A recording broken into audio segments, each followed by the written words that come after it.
ti khorot ya kroton minahi jana sautiga rola winum khosi lau zaitin hen hi thil na hi ratia karwato long ni phan khau lo jisu da lau chun kai kanun nak lam shoi tu zu jisu jisu long long si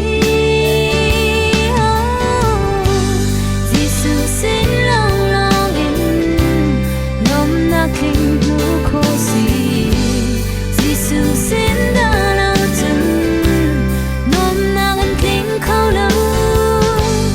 jisu sin long long in nom na king nu khosi hoi do ruat ve phan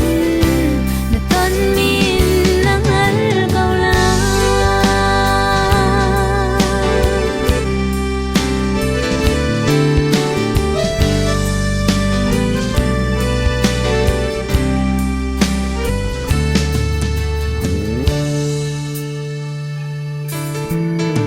kan phut kan tok lau tia kan do tu boy pa na vil ngan zia